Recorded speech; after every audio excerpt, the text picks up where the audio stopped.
Buttons ran down the front. I admired her flowing sleeves, and I needed to re-examine my wardrobe.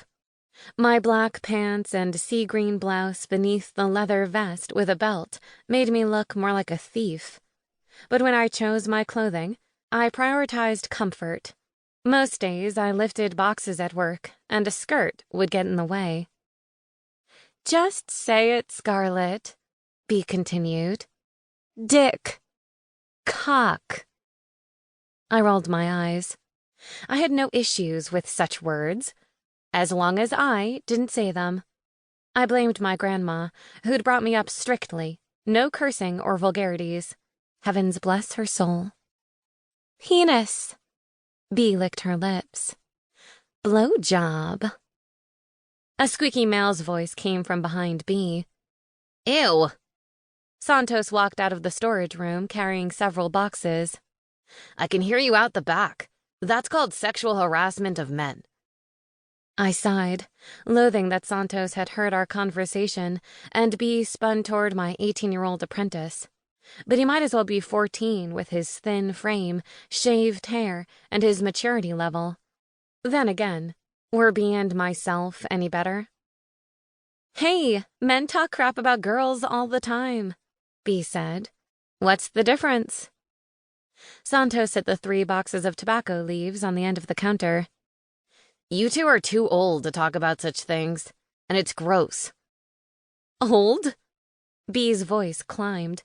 "We're only a year older than you." She turned to me with a cocked eyebrow, expecting me to say something. I shrugged my shoulders. "That's okay, Santos," I said. "We'll curb our tongues if it makes you uncomfortable." He worked his butt off, and I didn't need him leaving. He'd been working for me for a year, and had just learned the names of all the dried plants we sold. "It's fine."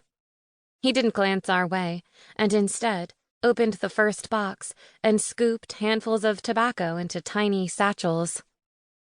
I marched to the opposite end of the counter.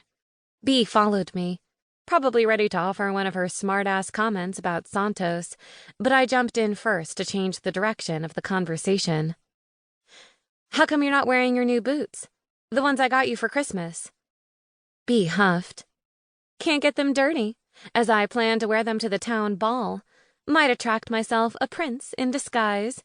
Besides, you live in the woods with lots of mud and—" The front doorbell chimed, stealing her words.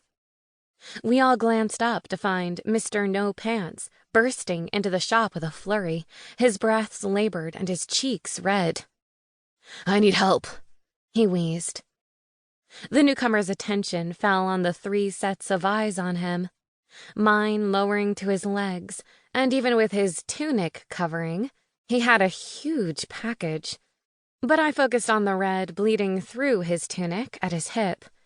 How had he gotten injured? Animal attack? At once, Mr. No Pants straightened his posture and flicked his raven hair over a shoulder, his sight sliding from me to B, then locking onto her curvy chest. Okay, he was a womanizer. Score another point for B against Santos in the women versus men chauvinist race. The newcomer could at least have had the decency to keep his eyes above neck level. B pulled the elastic free from her braid and fluffed out her hair.